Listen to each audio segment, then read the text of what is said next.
night in Asia and good afternoon in Europe. I want to welcome you all to the second book launch for The Bottom Worker in East Asia, edited by Ishioka and Hideo Aoki. An important book that deals with the issue of the bottom worker. Well, first let me introduce myself. I am David Fassenfest, the editor of the journal Critical Sociology, and also the series Studies in Critical Social Science, as well as New Scholarship in Political Economy. And our series attempts to provide a space for critical scholarship that not normally appears in traditional outlets. And I've made an effort to make connections with people around the world who are doing interesting work. And a good example is this book coming out of the Institute for Social Theory and Dynamics. And it's a book about Japanese society. My first introduction to the bottom worker was interacting with Hideo Aoki many years ago, where I questioned the use of the term, being, like most people, comfortable with the urban bottom, with the urban proletariat or with the lumpen proletariat or terms like that. And he made a convincing argument that the bottom worker has a lot more meaning than simply the proletariat or the lumpen proletariat or the underclass, because it refers to the whole cohort of society that supports the way society operates. And so the book is an entree into examining bottom workers internationally, but with a focus on Japan at this point, but some case studies from other cities. You'll hear today some reports from other countries as well. So without much further ado, I want to introduce Tomonori Ishioka, who is going to sort of moderate this. He's one of the editors. He'll describe the book, and a couple of favors. Participants will have their mics off during their presentation, and guests should keep their cameras off. We will collect all the questions in chat.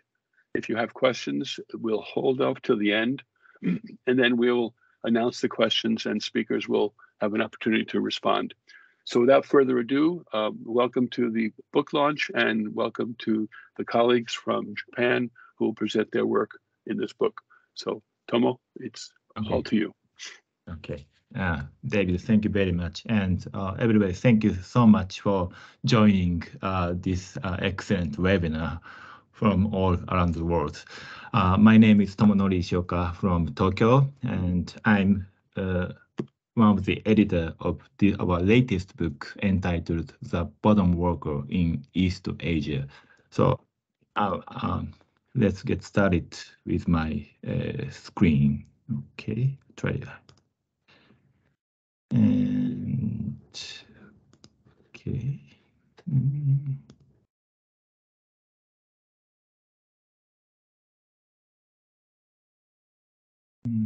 Okay.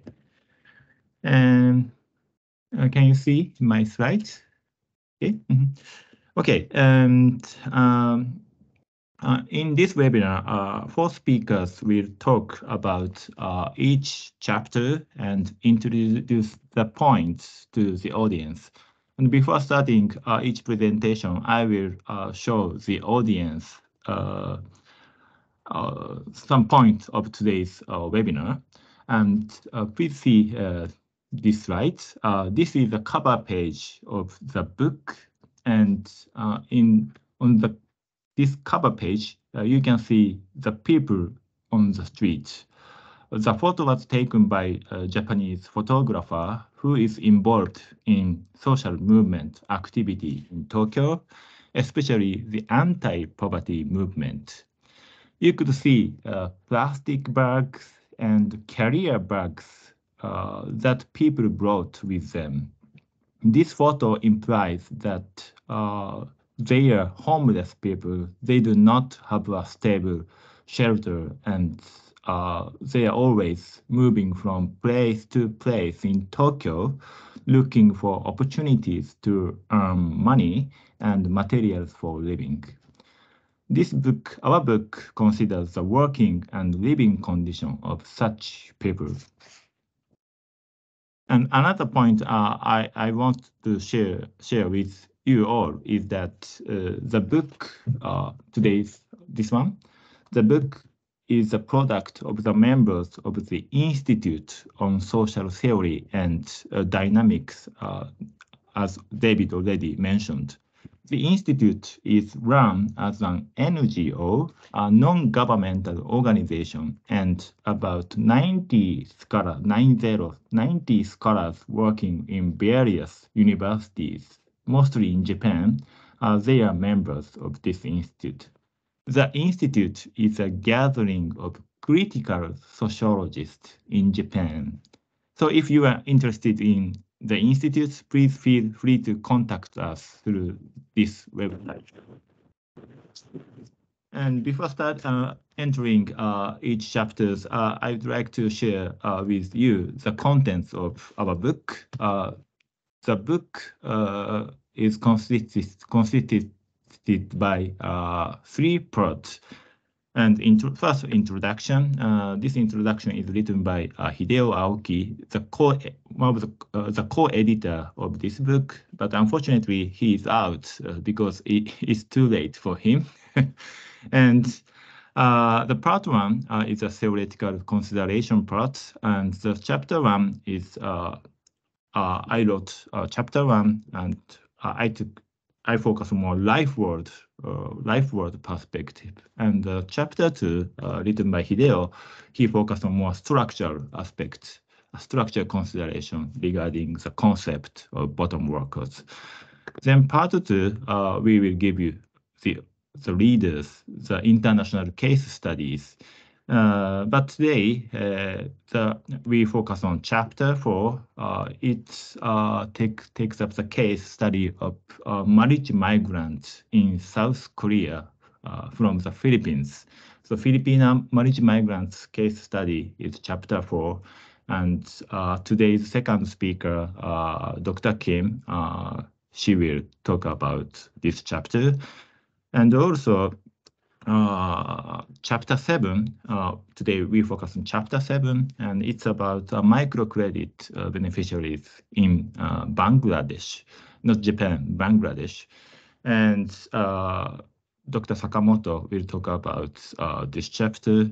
And finally, today's fourth presenter is Yuki, and he focused on this homelessness issues in Japan, and especially today's presentation is about spatial concentration of bottom workers in Tokyo. So today's presentation is we take up the case study of in South Korea and Bangladesh and Japan. But most of sociologists in this volume, we live in Tokyo, so we have lots of case of many chapters takes up the case of in Japan, that we also try to expand the concept of bottom worker in not only domestic studies, but more international case studies. So we will give you some international case studies in part 2.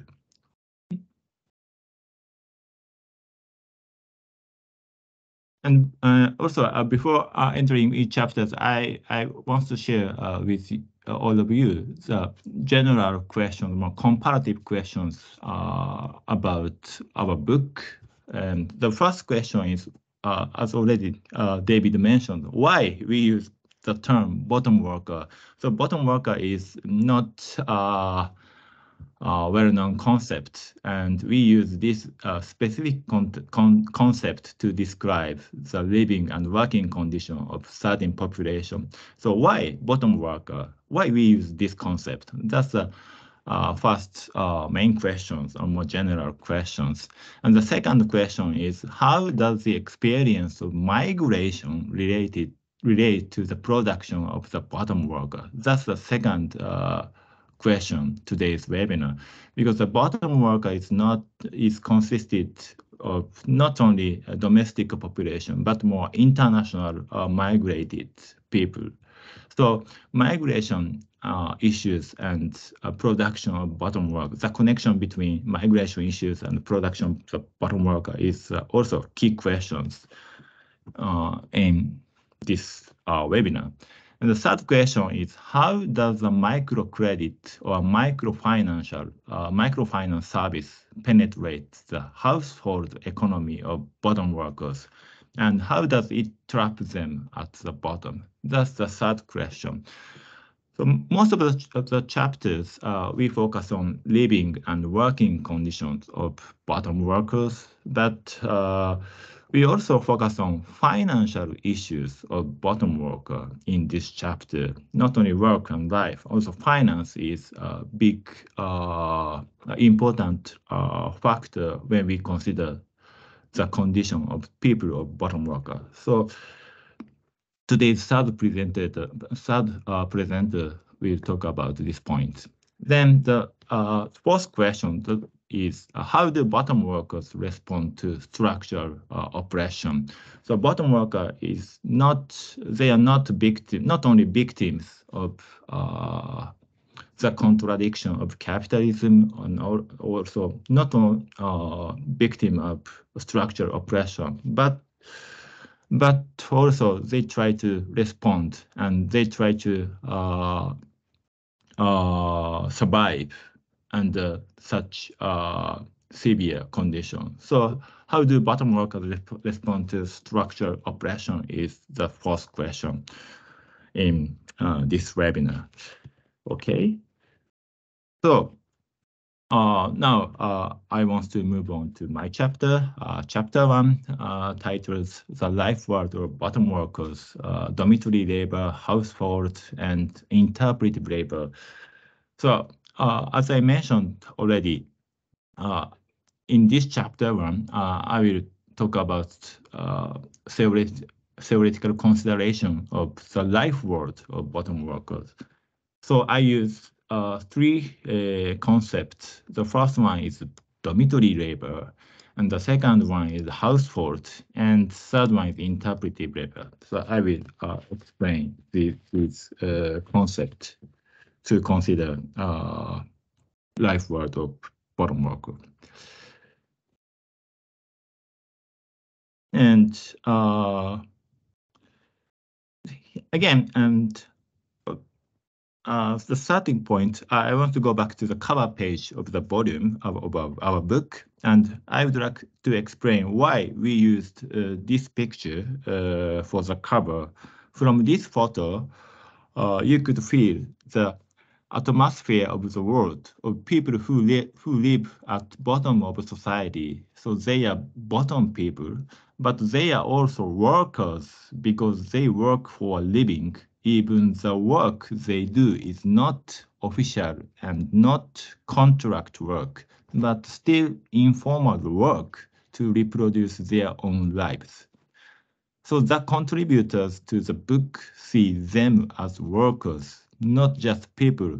And this is a critical point for us, because in Japanese academia, we have a traditional orthodox view that the term worker means contract workers or permanent worker in a factory or office. From this orthodox point of view, people like those on the front page, cover page, are not considered workers. They are just people. So no attention has been paid to this population. On the other hand, the contributors to this book takes a critical stance against such a dominant view, and we have focused on the working and living and also financial condition of people outside the market transaction. They are outsiders to market capitalism, but insiders to society itself. And the informal work they do to reproduce their lives is in fact linked to the market, because someone buys their product, such as empty cans, scrap iron, and waste paper. The volume pays attention to such workers, the bottom workers, and from their perspective, we try to produce critical social reason. That is the connotation of the cover page. And I would like to introduce a novel before introducing the contents of my chapter. So this is a well-known book, Tokyo Ueno Station, written by Yumiri, a well-known novelist living in Japan. Let's have a look at a description of the book from the publisher's description. In 1933, I was born on the same day as the emperor, the year before the Tokyo Olympics.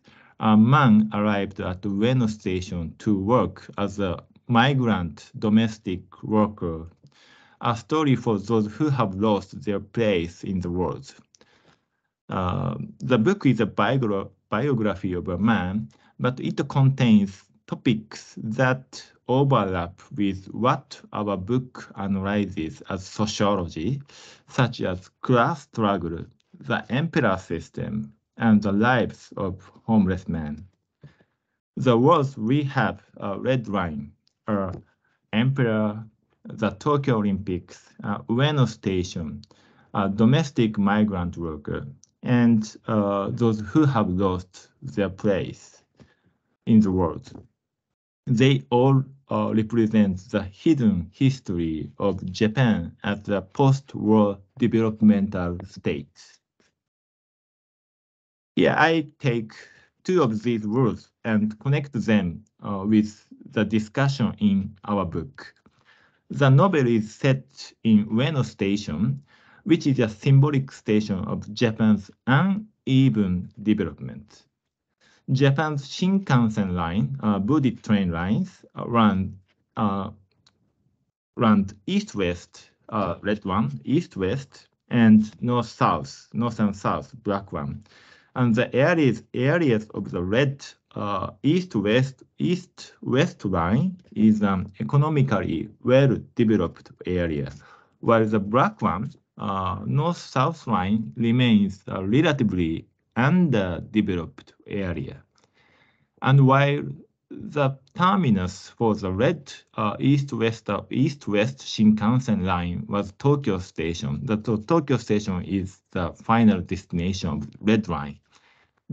And the terminus for the black north-south express line was Ueno Station. The destination for the black line was Ueno Station, not Tokyo Station. So Ueno Station, the title of the novel, is a destination for migrant workers from the relatively underdeveloped northeast region of Japan who come to Tokyo as migrant workers. In the 20th century, many of them came to Tokyo after finishing high school, and they were employed as group workers by companies in Japan, in Tokyo, which provided them with cheap labor.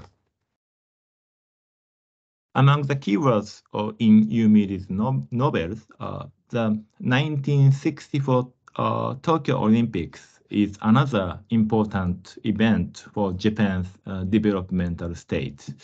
The Olympics was an event to showcase Japan's post-war revival to the international community. The organizing committee selected Yoshinori Sakai, then a student at Hosei University in Tokyo, who was born in Hiroshima Prefecture on 6 August 1945, as the last runner in the torch relay. By choosing someone born in Hiroshima Prefecture on the day of the atomic bombing, the organization committee wanted to give the impression of Japan's revival. Japan is trying to create an affluent society through developmentalism and economic growth. However, there are many backstories to this. The bottom worker is precisely the exploited and neglected existence behind Japan's economic development. And in my chapter 1, I examined the bottom workers' life world through 3 keywords. The first keyword is dormitory labor. For bottom workers, it is difficult to find and rent an apartment on their own. So the company provides a dormitory accommodation and the workers live there. This is convenient for the workers because finding a job is also linked to finding a place to live. However, the dormitory was not introduced as a welfare initiative. By providing a dormitory, the company was able to create a system where workers could be contained and not run away. For the worker, leaving the company meant not only losing their jobs, but also their dormitory. So dormitory labors act as a mechanism to keep the bottom workers on a chain. The second keyword is household. Bottom workers could not reproduce themselves and their families on their own income.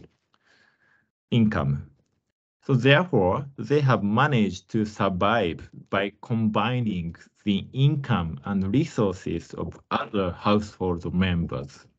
So when sociologists think about bottom workers, we need to look at what kind of household they form and how resources are shared among them. This is also the issue that Matsumiya-san at today's out in chapter 5 of this book, based on his analysis of the Japanese, Brazilian, and Peruvian communities, people from Latin America. And he focused on this point, household issues, in his chapter 5. The point that bottom workers survive by forming household rather than living as individuals means, conversely, that those who do not form household are at further risk.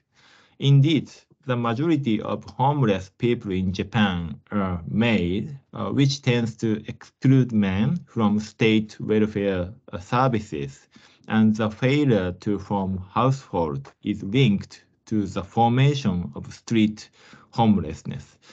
The issue of street homelessness is closely linked to the issue of household formation. And finally, the third keyword is interpretive labor, which refers to labor in which the bottom worker always has to interpret what the boss is thinking. The boss does not have to interpret what the bottom worker is thinking. If the boss doesn't like him, the boss can use violence against him, such as firing him or beating him up. But the bottom worker, who has no power, has to constantly watch the boss's mood and interpret what the boss is thinking in order to prevent the boss from using violence against him. This interpretive labor is not only physically, but also mentally exhausting for the bottom worker. But the important point of our book is that through this interpretive labor, the bottom worker also develops a keen and insightful eye for the situation. Interpretive labor is both mentally exhausting and a daily training in the sociological interpretation of situation. Therefore, conducting an ethnographic study of the life world of bottom worker is a way for sociologists to take lessons from bottom worker on how to see realities. So bottom workers are not just objects of social salvation, but vehicles for the forging of producing critical sociological reasoning. This concludes my presentation on chapter 1. And now I will hand over to chapter 4, Kim's chapter. Okay. So Kim-san, floor is yours. Okay, thank you. So I will first share my screen. Okay, I guess you all can see my screen. Okay, so I wrote chapter 4, Stuck in Bottom Work, Filipina Marriage Migrants' Work Lives in South Korea, with my co-author, Cha-Hong Koo, who was not here today. So, and before I talk about the chapter, I'd like to draw your attention to the recent developments regarding labor issues faced by marriage migrants in South Korea.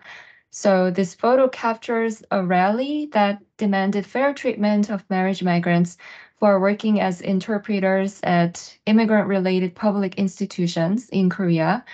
The pickets are criticizing the practices where marriage migrants are employed as contractual workers with limited opportunities for promotion and salary increases, unlike native-born Korean counterparts. And the rally took place in 2021, and I think the rally reflects a significant difference and an unchanging reality simultaneously compared to when I first started my fieldwork almost 10 years ago. So at that time, only a few marriage migrants that I interviewed worked at these public institutions as white-collar workers. And although they expressed dissatisfaction with discriminative practices during interviews, they seldom voiced their concerns publicly. The prevailing sentiment of Korean society back then could be described as more like, I would say, you are lucky to have this opportunity to be a white-collar worker. But recently, like the rally, marriage migrant women joined the union and filed a discrimination complaint with the Human Rights Commission. However, while there was a small salary increase for interpreters who are working at these immigrant-related public institutions, differential treatment persists. So the chapter is about this unchanging reality faced by marriage migrants over the past 2 decades and how these women often find themselves stuck in bottom work. I'd like to introduce Mary's story, one of the study participants who was a single mother of a teenage son, to illustrate the points discussed in the chapter. Mary was juggling multiple jobs at the time of the interview. Throughout the day, she worked 3 part-time jobs as an English teacher and an interpreter. During the night, she worked as a counselor at a government-run emergency call center for marriage migrants who are experiencing domestic violence. While discussing her work, she lamented that despite working day and night for a decade after her divorce, she was unable to secure a regular permanent position. She said, there are a lot of Filipinas in Korea who are giving so much to society and working hard. It was not recognized by anybody. Until now, we are working as a contractual. You accepted us as part of your family, then accept us 100%, not 50%. So Mary's call for marriage migrants' full membership in Korean society, her plea for the proper recognition of their contributions outside the home, actually brings attention to the relative silence in scholarly conversations about marriage migrants in Korea. Because marriage migrants are often labeled as brides with their reproductive duties in the family, their paid work outside the home, a full half of their lives, as Mary argues, has received relatively little scholarly and policy attention. And as evident from women's emerging labor activism in the past few years, this issue persists. So studies show that marriage migrants in East Asia predominantly engage in highly feminized, low-skilled, and precarious labor in their destination countries, and South Korea is no exception. According to the National Survey of Multicultural Families, more than 1/3 of marriage migrants work as manual laborers, which is more than twice the percentage observed in the general population. Among employed marriage migrants, only about 16% work in professional or office jobs, whereas more than 1 in 3 individuals in the general population work in such jobs. So for this chapter, because we have observed many college-educated marriage migrants like Mary facing difficulties securing jobs that reflect their professional experience and education, we build on the scholarly discussion on how migrant skills are socially constructed, as their realization depends heavily on the existing social hierarchy in the host society. So studies have found that migrant women often experience occupational downgrading and are channeled into low-paid light manufacturing, service and care work, and survival entrepreneurship. However, some scholars also discover that these women actively cultivate and promote their ethnic and cultural resources to align with the demands of the host country's labor market. With this discussion in mind, we ask, how do existing social hierarchies based on gender, race, ethnicity, and class shape Filipina marriage migrant women's skills and labor market participation in South Korea? And these are the data that we use. Okay, just move on to the findings.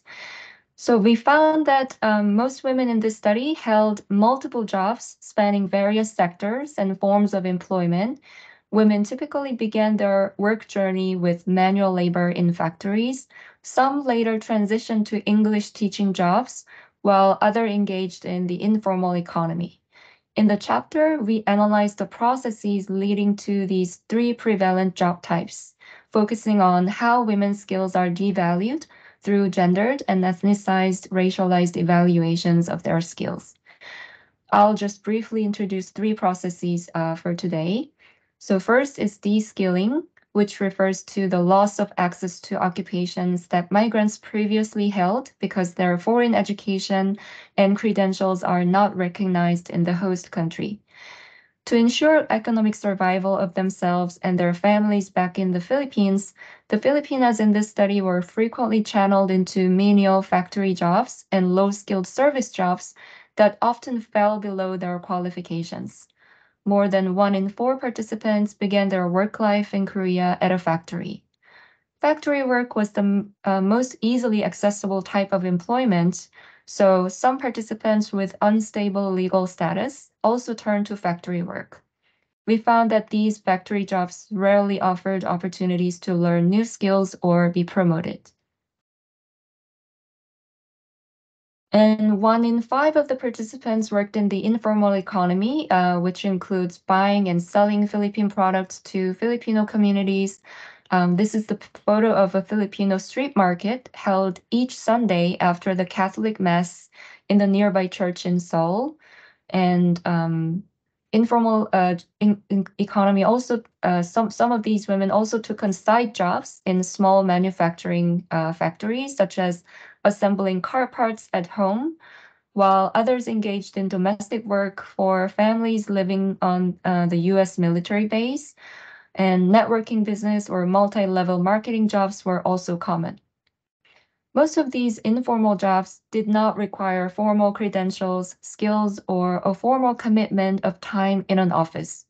So many women chose these jobs as a last resort, especially when they had toddler babies to attend to, and sometimes to avoid discrimination in the formal labor market and to capitalize on their ethnic social network. However, these jobs rarely provided stable income that guaranteed their economic survival or upward mobility.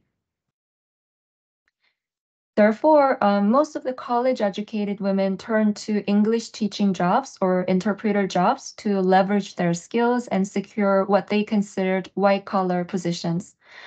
While it may appear that these women successfully re-skilled, applying their language ability and college degree to meet the needs of Korean society, most of these positions were characterized by underemployment and instability.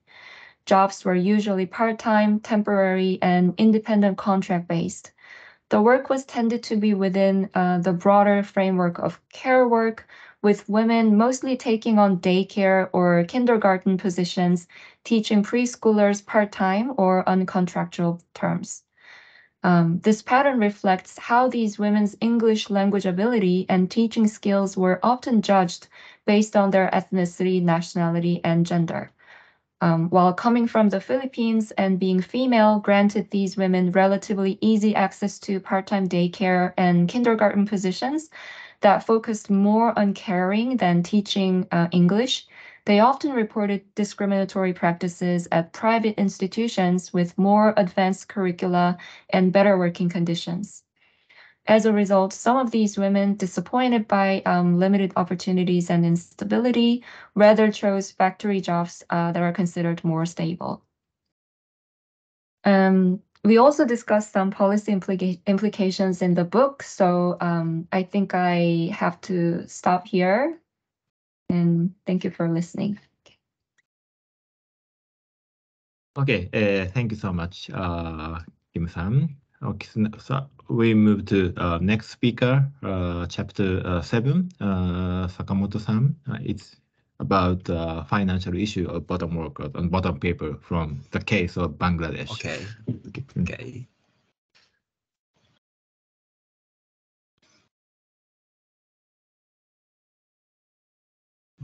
Excuse me. Just a moment, please.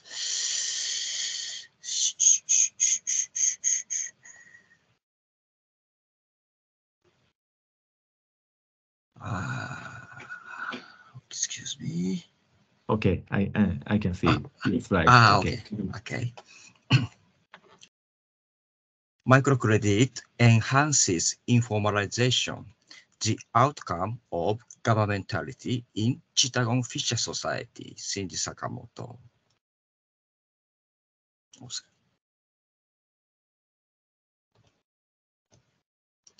This chapter aims to clarify the nature of governmentality in microcredit. It illuminates the system of microcredit program stimulates informalization among the bottom people.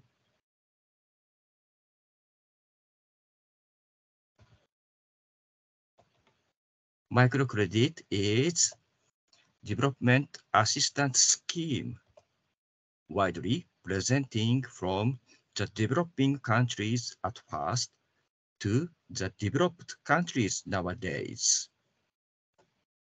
The leading charisma making the global wave of microcredit is Muhammad Yunus.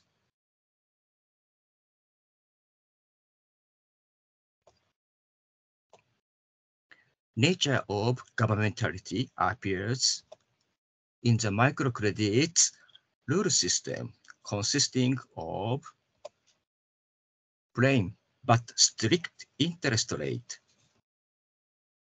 period regularly rigid repayment schedule, and default confining group liability rule.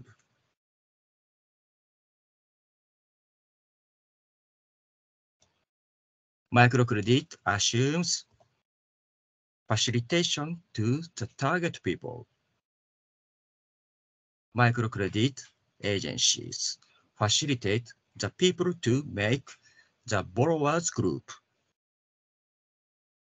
Facilitation is another element of governmentality in microcredit. Microcredit agencies effort to discipline the borrowers to adjust themselves to the microcredit rule system.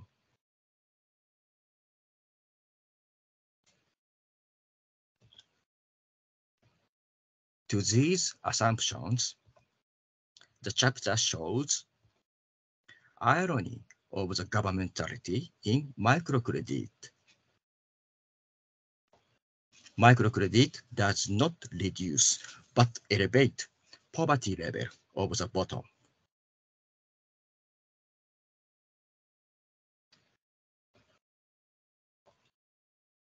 The governmentality delivers, generating many defaulters among borrowers groups. The group members appeal to debt cancellation, then reject the agency's repayment request. People resist the governmentality in microcredit.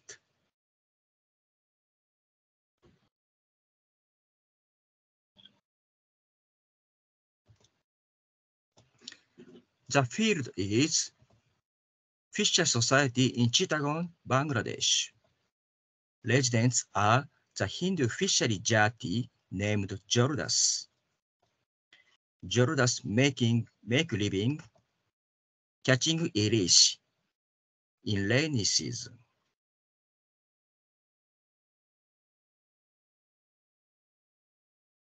Living condition of Jordas is so serious in dry season. They stand the poverty by lending money from the local Muslim loan shark.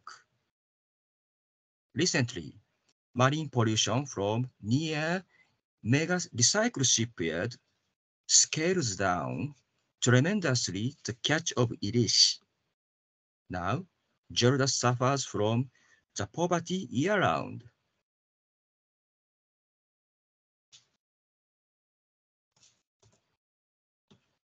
A local NGO opens the microcredit program for Jordas. The NGO facilitates the Jordas residents to make group and then lends them money for fishing gears and fish peddling cost. The significance of the program is to break the chain between Jordas and the loan sharks. It means the liberating the Jordas from debt inferno.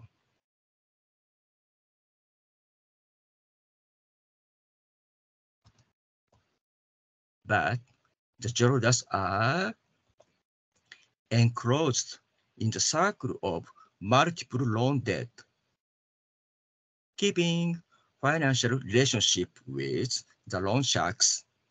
The borrowers group members lend money from the NGO. The group members request the NGO to exempt the loan payment, but the NGO denies their hope.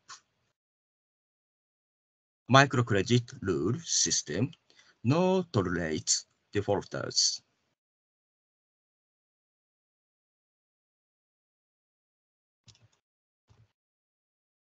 Fury occurs among the borrowers. No tolerance is unfair.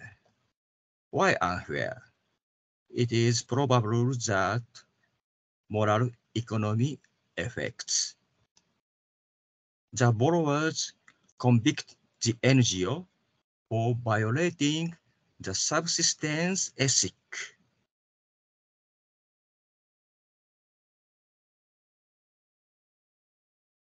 Subsistence ethic of Jordas moves against microcredit program. Why such confrontation happens? Local patron-client relationship. Jordas residents identify the NGO worker with local money lenders. They recognize the NGO worker, new patron.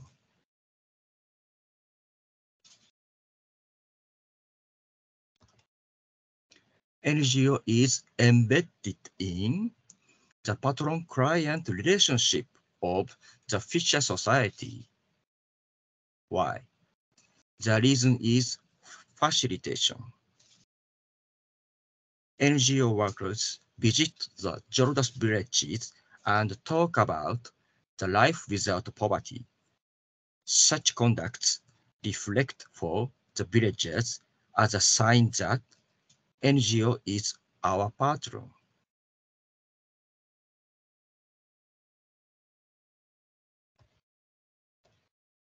Microcredit has been regarded as a brilliant artifact to salvage the poorest of the poor from the state of destitution, but the chapter asserts that, paradoxically, microcredit would keep embedding them in the destitution.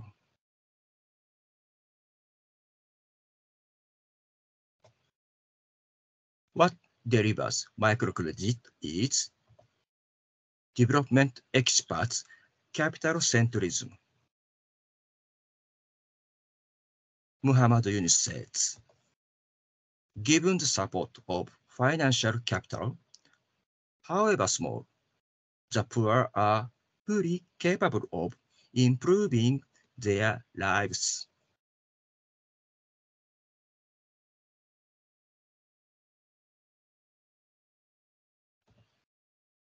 What microcredit delivers is the world of poverty capital. Microcredit integrates the bottom people into the BOP market. Poverty capital is the capital that absorbs the bottom into the BOP market. In the Giroda society, the route to the BOP market looks long and hazy.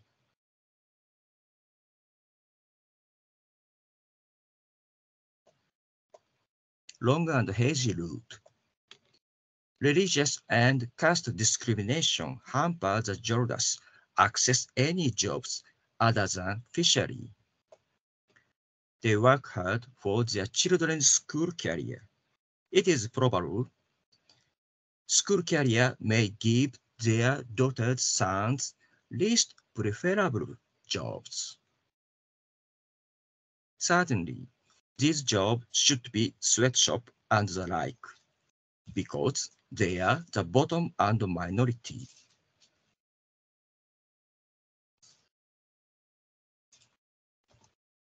The chapter clarified the bottom workers' access to microcredit along with the subsistence ethic. In doing so, it suggested the probability of the people's destitution enhancing via the ideological clash between capitalism and non-capitalism. In the world, poverty capital whirling around. Thank you very much. Okay, thank you, Sakamoto-san. Your presentation regarding chapter 7. And now we move to the last speaker today's webinar, chapter 10, Yuki-san. He's talking about his case study of homeless people or miserable people in Tokyo. And okay, Yuki-san, floor is yours. Okay, thank you, Tomo.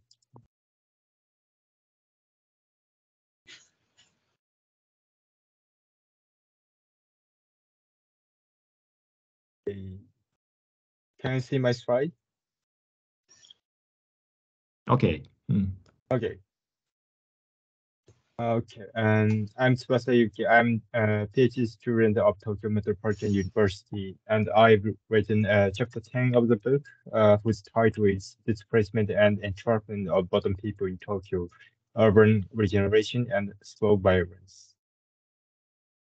The aim of this chapter illustrates displacement and entrapment of the bottom people in Tokyo, especially those experiencing homelessness and those taking public assistance in the context of the urban regeneration of Tokyo and the recomposition of welfare systems since the 1990s.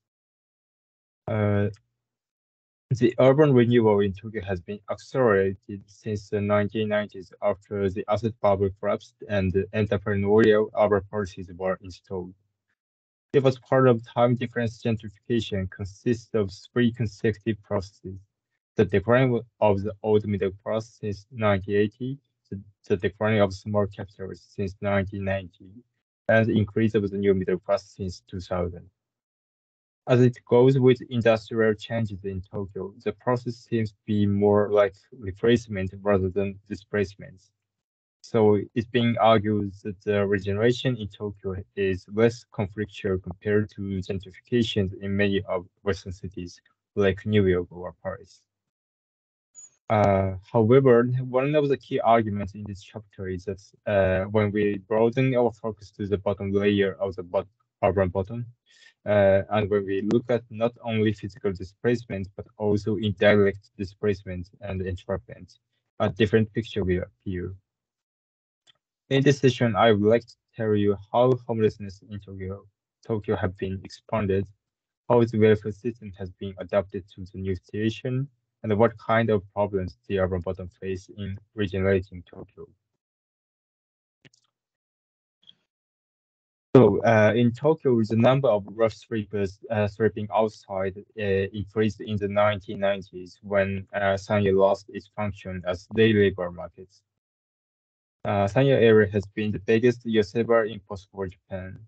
In old times, it was on the fringe of Tokyo, but is now located in the city of Tokyo. This is a map of Tokyo metropolitan region for TMR. The red area is Tokyo, and the dark red area is the core city of Tokyo. The central part of the core city is called the city center, and Sanya is close to city center. It's like 5 or 6 kilometers from Tokyo Station. And this is a picture of Sanya in the 1970s. You can see a lot of day laborers.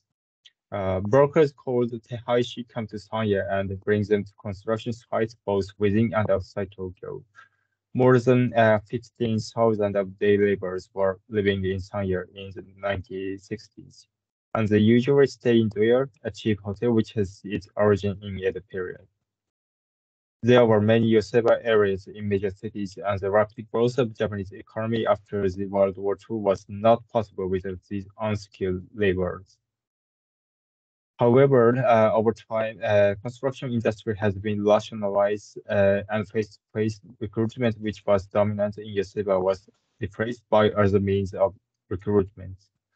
So yoseba has now lost its dominant position as a day labor market. Many people in yoseba who stayed in Doya lost their housing and became homelessness. Also, more recently, homeless workers living in informal housings have been increasing since the 2000s as informalization of labor and decrease in affordable housing deepens. So the number of rough sleepers have been decreasing in TMR. Among other welfare programs, public assistance plays a major role in supporting homeless people. However, homeless workers have been excluded from PA until the mid-2000s. After a lot of court battles and protests at local government office, it's become open to them as well. In TMR, in most cases, PA applicants in homelessness are institutionalized into low-cost accommodations called LCAs, which is provided by private entities. Since the operation of PA is highly dependent on them, they have been kept unregulated until recently. However, as LTAs have been criticized for their poor living conditions, the national government and TMG began to restrict regulations of these facilities. This poses another problem with LCAs. Due to rent increase in the core city and the strengthened regulations, LCAs are now increasingly suburbanized, which undermines PA recipients' access to basic services and labor markets. And in this circumstance, DOOR has been used by PA recipients and their supporters as an alternative to suburbanizing shelters. There is a network of civil organizations that provide medical services and nursing cares to peer recipients living in the area, which contributes to rebuild their livelihoods in the area. Also, for some people seeking jobs, staying there makes it much easier to find jobs than living in suburban shelters. But not all residents in there feel comfortable and willing to stay there permanently. As rent increases in the core city, it's often difficult to find affordable housing. A survey conducted by TMG indicates that not a small portion of people are unable to move to apartments because they cannot find an apartment below the limit of the housing aid. In short, even though they can evade LCAs, some of them are entrapped to DOIA or exclusionary displaced from regular rental housing market. So while it seems that urban regeneration in Tokyo has proceeded in a peaceful manner compared to other cities, the capability of the bottom people to choose the space or place of their living has been curtailed. It might not be a short-term conflict like direct displacement, but it's a slow violence which has been caused by the long-term change of the landscape in Tokyo and the restricted operation of PA dependent on private shelters. And lastly, I would like to give some remarks on the concept of urban bottom worker. It's a comprehensive concept that extends our attention beyond the conventional class analysis based on occupational statistics, like precariat. Combined with concepts of indirect displacement and entrapment, this concept enables us to decipher final realities of urban poverty and thus to supplement macro pictures of Tokyo. Also, as the urban bottom includes peer recipients in homelessness, we had to take welfare institutions into account. As demonstrated earlier, this urges us to examine the relationship between urban regeneration and welfare systems. The relevant social, economic, and policy context would be different when we look at other cities and different social groups. I think the merit of the concept of urban bottom or bottom worker is to provoke questions that may show us different pictures of urban realities than those presented by conventional concepts of class. And these are references, and that's all. Thank you for listening.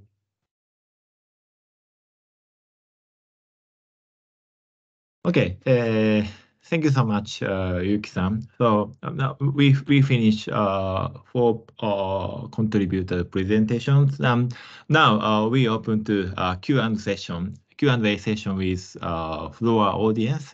And floor audience, if you have any questions, you can write it down in chat box, and we will take up your questions and try to answer. So please write down your question or comment to our presentation and to our book itself.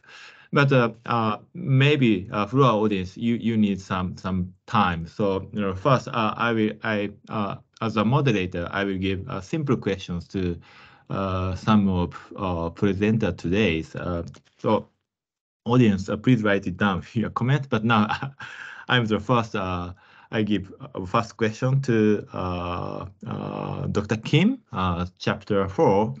And thank you very much for your presentation and your concept, de-skilling or downgrading quality of work is really impressive and significant point, because I also conducted research in the Philippines. So I met some people in the Philippines and slum area in the Philippines, and also middle class people in Manila. But when I talk with them, they often say they experience same route and same quality of life, because in the Philippines they are college educated or the college graduated people, so they have a profession, right? So more professional. They are teachers and they work in financial market like that. But in Japan and in your case Korea and in Singapore, their job is not normal professional. They should work as more physical labor or manual labor. So they have to manage this internal conflict. So I'm a college graduated guy, but here in this host country, I'm treated as more so different category of people. So for me, my understanding, this kind of de-skilling process is, we can observe this de-skilling process all around the world, you see. But in your case, you focus on marriage migrants in South Korea, okay? So what's the unique point of marriage migrant in terms of de-skilling experience? So that's my first question to you, Kim. Okay, thank you for your questions. Okay. As you rightly pointed out, the problem of de-skilling is, I think, shared by marriage migrant women in other countries as well. But I think they also face unique challenges depending on each country's context. For example, in Singapore, marriage migrants with long-term visit pass, they need to apply for pre-approved letter of consent. So they need to take extra steps and wait for a while to be able to work. And the situation is similar for those with spousal visas in the US, which makes these women very dependent on their spouses. Compared to those cases, marriage migrants in South Korea are legally granted unrestricted access to the labor market as soon as they acquire spousal visas. So these women's lack of access to professional and white-collar occupations or stable and high-quality jobs, I think largely stem from discriminatory labor market practices rather than from government's immigration policy. So government's lack of proper support for women's employment, such as job training opportunities, I think I think it can be considered as unique challenges that the Korean marriage migrants in Korea are facing, if this at least partially answers your question. Okay, so thank you. So your comment is like it's more about not legal issues, but more social issues, right? I think so. Tomo, okay. Tomo, Okay. if I can interrupt, there's a question in the chat if you want to check, also for Dr. Kim. Okay, thank you for sharing. I have a question regarding the Filipino marriage migrant. Okay.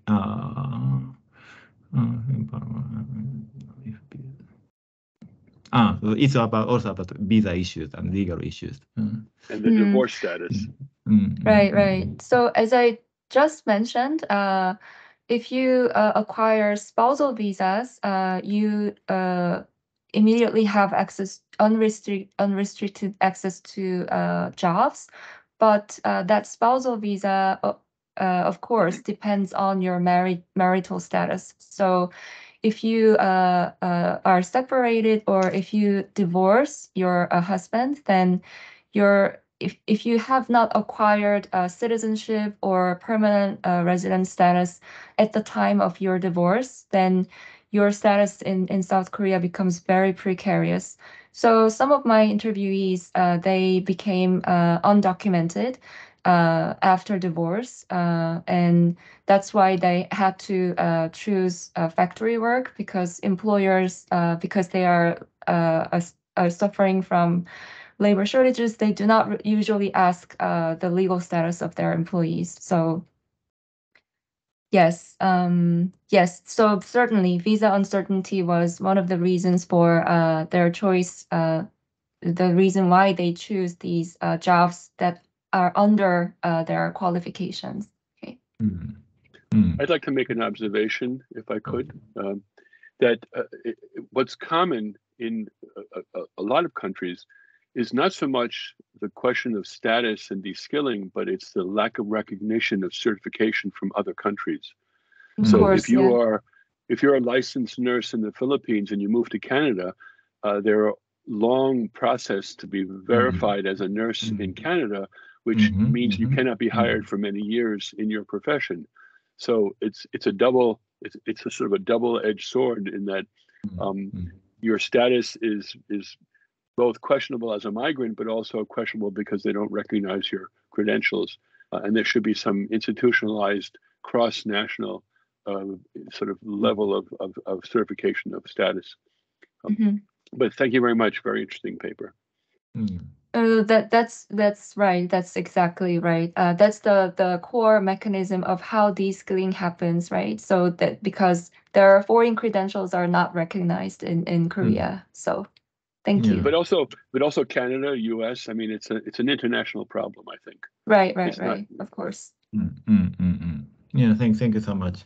So I think it's connected with why we use the term bottom worker. The bottom worker is the point is also connected with the migration is connected. The migration issue is connected with the production of bottom workers because they, host country, they got cheap labor from outside, but it's the mixed effect of labor market, also legal status, also qualification issues of professionals. So these through these interactions in the host country, they produce bottom workers, cheap labor. So, and society, this host country society use them as bottom workers. Yeah, I think so. That is a good point to understand the production of bottom worker. Okay, so other questions from any other question from floor? And if no, no, maybe Karao-san is writing, but we have time. So I give you another question to Sakamoto-san for chapter 7. Thank you for your presentation about the financial or micro financial issues in Bangladesh. But I have really simple question. That your case, you take up the case of microfinance, big NGO run by big NGO. But in the Philippines, as other countries, we can observe more street, we can say street level credit system, or street level, more local level, small level credit services or financial service, because the bottom workers, sometimes it's really hard to maintain household economy. So they need money. So they use such street level, local level credit system, right? But so what's the difference between microcredit or bureaucratic microcredit services and more local level, street level credit system? What's the difference between the two? Thank you very much for your question. So, local traditional finance systems. For example, in Japanese researchers' discussion, Matsuda Motoji sensei. I remember the Japanese Africanist Matsuda Motoji's work. Matsuda refers to Kenyan Local Mutual Financing Association, Japanese Tanomoshiko, inside the local tribe society. It is like symmetrical among the poor people's financial service. In contrast, in chapter 7, it is like, in chapter 7, I introduced local loan sharks asymmetrical style. This is a symmetrical finance service. This is also a local traditional finance system. As for the characteristic of NGO microcredit service, so for your question, I pay attention to an aspect that this service has tie-up structure in the NGO's program system as a whole. In other words, NGOs adopt multiple connection structure in their own performance. For example, the NGO in Chapter 7 proceeds the local PHC, primary healthcare support, connecting to microcredit. At the borrowers group meetings, NGO workers give condom for the risk of venereal disease, as well as for family planning. They give ORS, ORS, oral rehydration salts, for prevention of cholera, and other infectious diseases.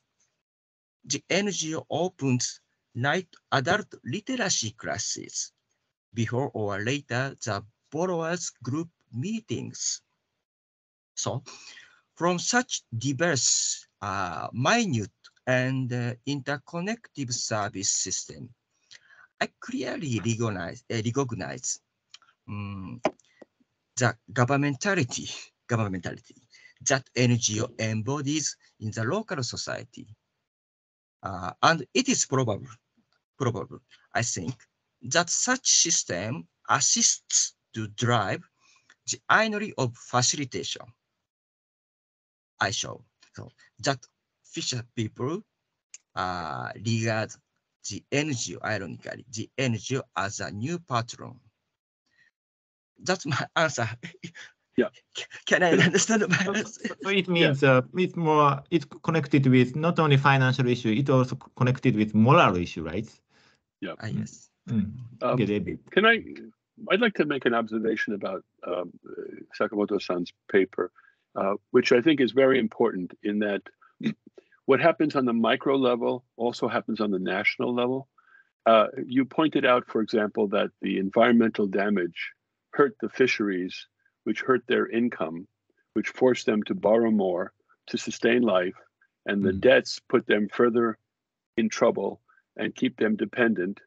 And if recently there's all this discussion about the global environmental crisis and climate change, and that countries need, they need hundreds of billions of dollars to support, like in Pakistan, for example, the consequences of climate change. And one of the issues is being raised is that these countries are getting the help in form of loans and not in form of grants. And the danger for them is that by getting a loan, you have payments. And with the payments, you perpetuate the dependence because you cannot break free.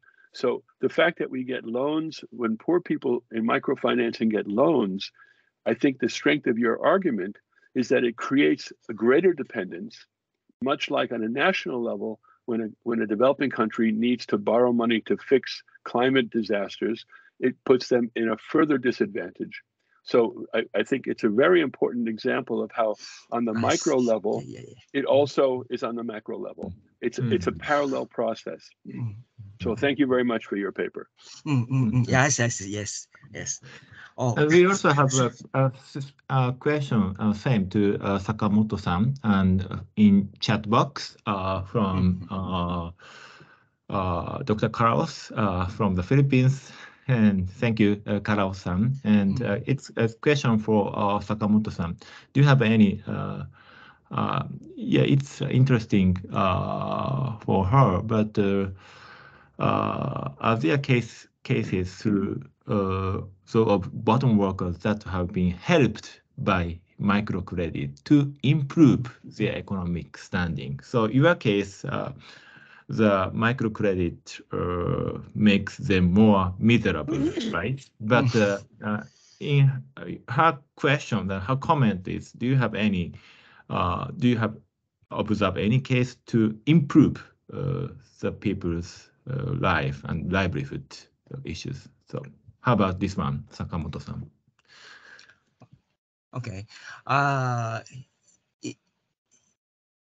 In my research area, I found the fisheries committee. Fisheries committee.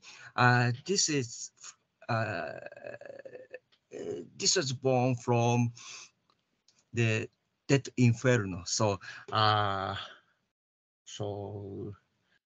the fishery committee aims to advocate against the money lenders. So just a moment in English. なんと言えばいいのかな。Okay, excuse me. Can I write with chat? Sakamoto, you can talk in Japanese, and so me or Kim will Oh, excuse me. Thank you very much.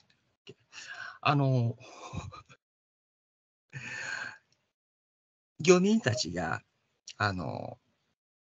要するにアドボカシーのための組織を作ったんですね。その借金付けをきっかけにして。短めに喋ってもらっていいですか？はい。はい。端的に。端的に、高利貸しに対抗するための組織を作ったんです。それは、要するに、マイクロクレジットのボロワーズグループをベースにして、アドボカシーのための組織を作って、で、その組織が、集会を開いてですね、要するに地元の政治家や警察に抗議をしたっていう、アドボカシーをしたっていうことが起こったんですね。That's a great answer. In his explanation, when once one group of beneficiaries of microcredit, the group is the first formed for financial reason, but it turns to more political groups to protest local authorities, right? So it's not direct answers to Dr. Carlos, but his explanation is really interesting case. Microcredit group turns to political group to protest local authority, local police, and so it's microcredit has the opportunity to unite local people. Okay, Sakamoto-san. So, if so, what factors might have facilitated this? Excuse me, I can't understand the meaning of the sentence. If so, what factors might have facilitated this? How can microcredit improve people's lives? Yeah. I see. For school, so for children's school,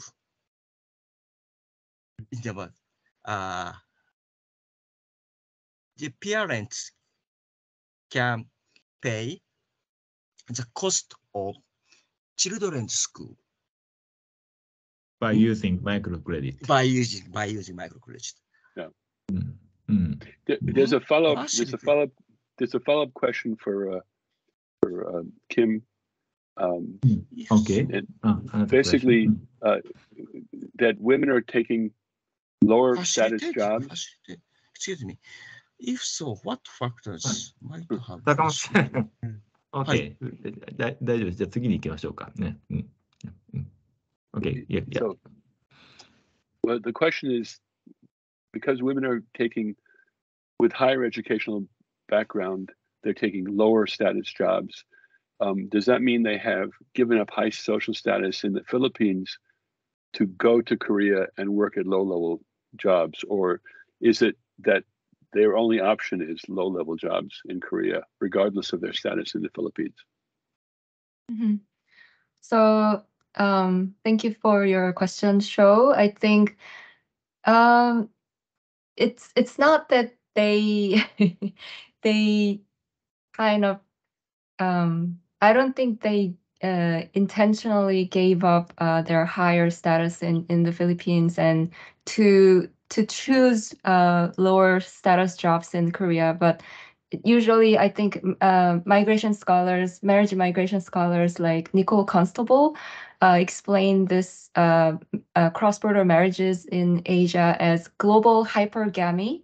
So it's not necessarily hypergamy because these women are not married to men who are richer, who are not richer or more educated, but they're a global movement from less developed countries to a country that has a higher status in a stratified global economy is considered as like spatial hypergamy. So in a way, it is considered a sort of hypergamy, but it's not necessarily that they are married to those with higher social status or so it's not really necessarily upward movement. It's rather complicated, and I want to add a little bit about my previous statement about immigration status and their job choices.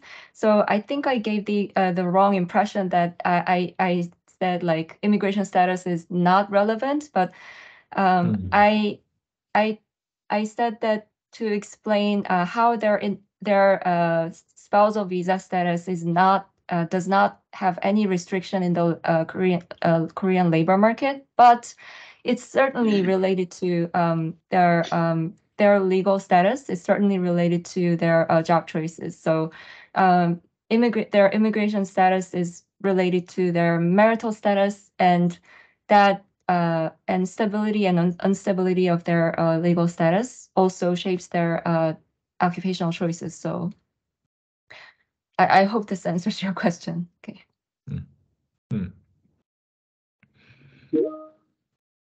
Okay. So we still have 8 minutes,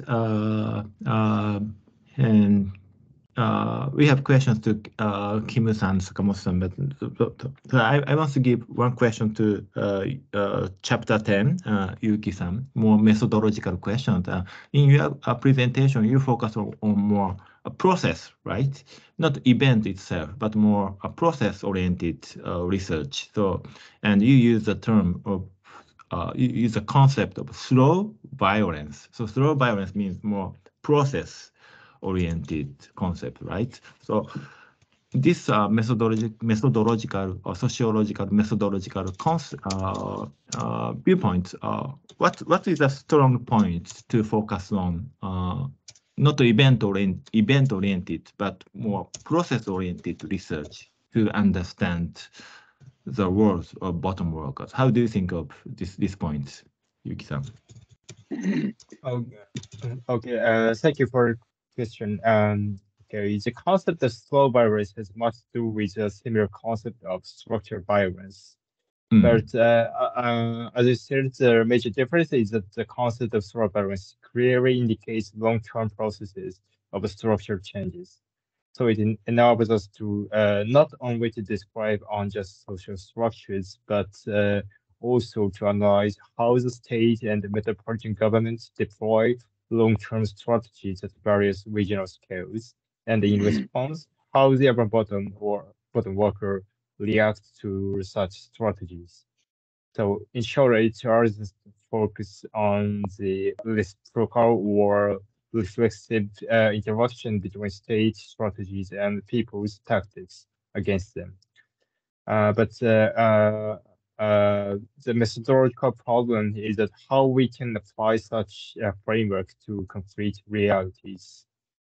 In this chapter, I try to connect the concept of slow violence to gentrification or displacement and entrapment, which makes it easier to discuss particular social groups and urban space, such as Sanya, in relation to broader structures of Tokyo metropolitan region. Okay. Yeah, thank you, thank you. So it's one of the, I think your chapter is one of the case study of gentrification but also another question is how do you think about social movement in Japan? Because in your case, you focus on public assistance, right? So it's more bureaucratic system. But how do you think about social movement in current Japan? Or from your field work, yeah. Okay. In relation to small virus, it must be noted that compared to subject events like direct displacement or slum clearance, long-term processes are usually less intelligible for the poor, which makes it harder to organize social movements to work on those processes. In addition, I would argue that the current context of Tokyo makes it even more difficult for the poor to build solidarity and organize themselves because, well, I should have noted in the slide that urban homeless workers in Tokyo are increasingly individualized and dispersed. So instead of doya, they use more fragmented informal housing, such as cyber cafes and lower bidding houses. So they are less visible to each other and also to public, and and they have no place to live together. So I've never heard of social movements organized by such fragmented homeless workers.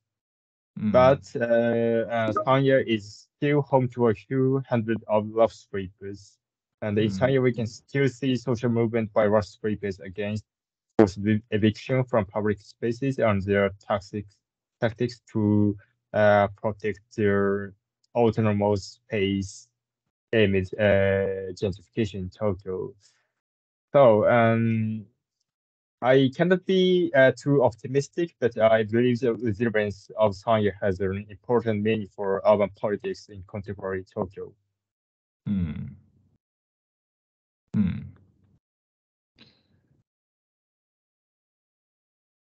David, I think you are muted. David, you muted. Thank you. I'm getting old. What can I say? There seems to be a very clear connection between what should I say, production, employment, and housing. And most of the time, the narratives and discussions of homeless tend to be about males and male workers. Very little is mentioned about women, for example, and certainly even less is mentioned about families. And in the United States, for example, and in Western Europe, homelessness encompasses the unhoused, as opposed to people. I mean, in Japan, there's a very clear inference that homelessness is tied to what you call rough sleeping. But what happens if a family loses income, is dispossessed of their housing, and has to live with either a friend or a relative? Is that, does that even exist? Why is it not part of the narrative of understanding homelessness as a social process rather than a particular consequence of male unemployment in bottom worker jobs? Okay, thank you. I think I would say it's more like male workers compared to female workers are more likely to interrupt in unstable works such as dispatching laborers. But of course, there are many women working in stable working conditions and vulnerable to homelessness. And but when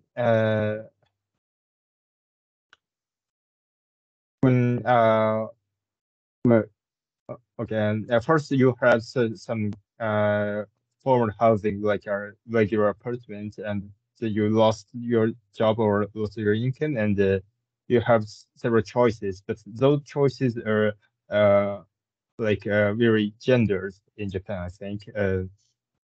most may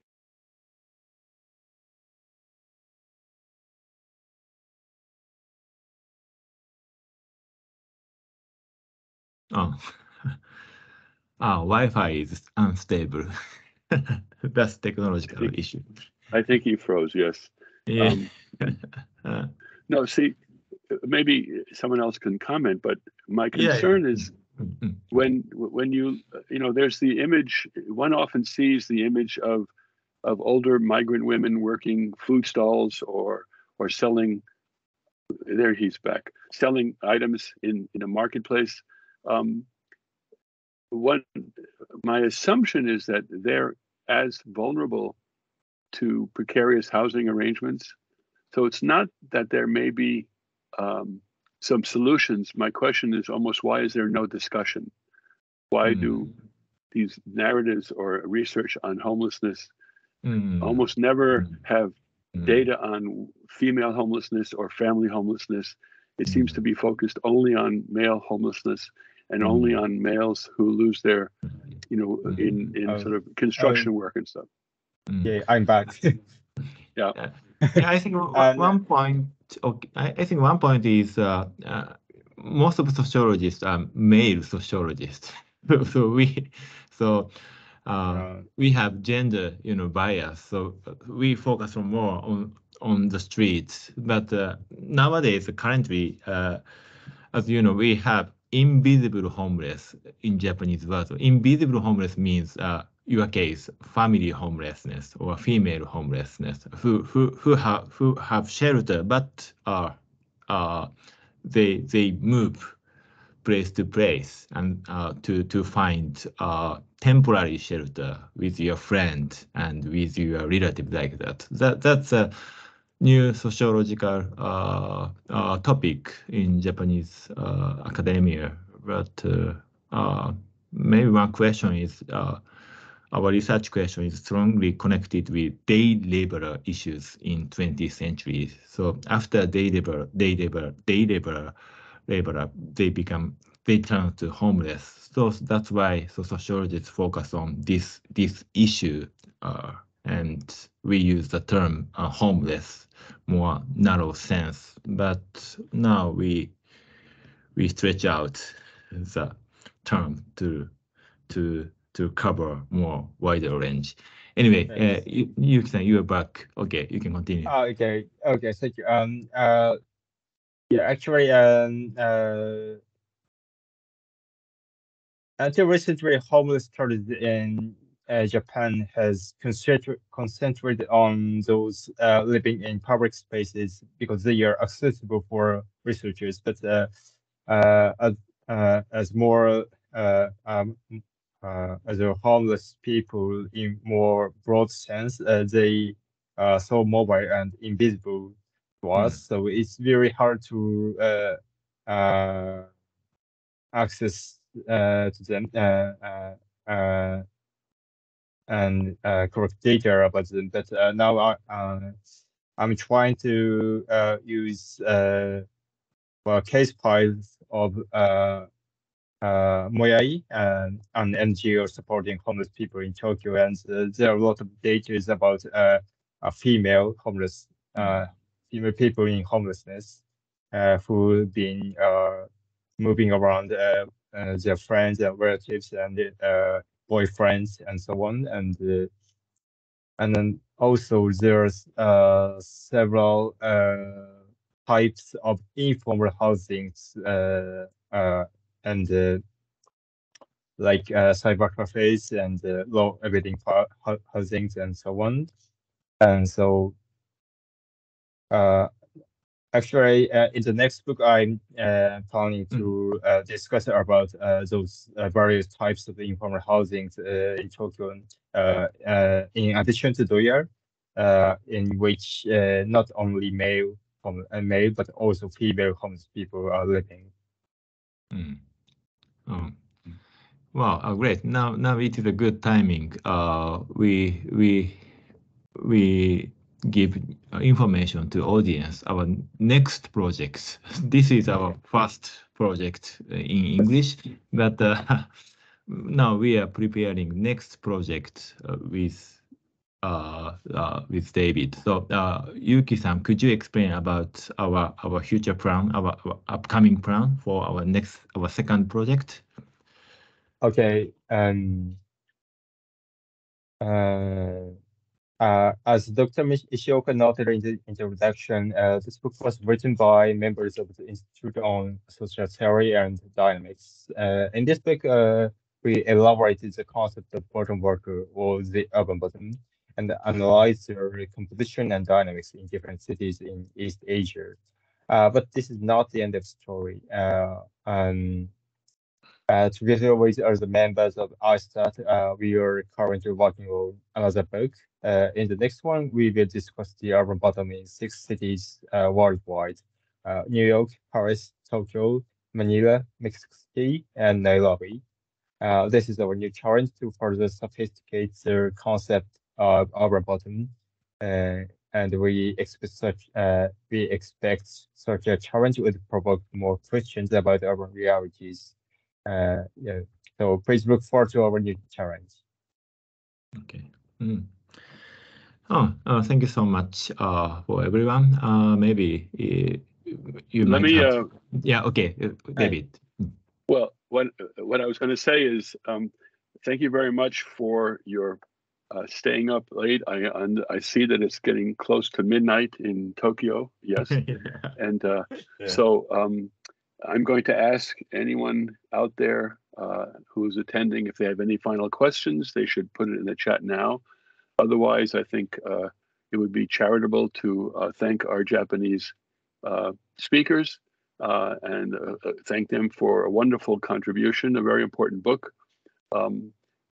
I have to say, personally, I was involved in early stages of the discussion. I was involved in various workshops where these ideas were discussed and fine-tuning. And this is the second launch I've been part of. And each time I engage with the book, I learn something new. I think that is a good sort of speaks well of a book that has a lot to teach people. And I hope that this presentation, and so people know, the first book launch and this book launch has been recorded and it will be available. So if someone has not been able to attend at this time zone, we will try to distribute, and we will share with Tomo and as many people the link to the watching the video. I understand that the first book launch has been watched many times already. So with that, I'm waiting for, I don't see any more questions. So I would like to thank the 4 presenters, especially for their diligence and their willingness to stay up late. And with that, I'd like to end the meeting. So we will stop recording and we will be in touch. Thank you very much, the 4 of you. Yeah. Thank you very much. Thank you very much. Okay. Okay, Kate.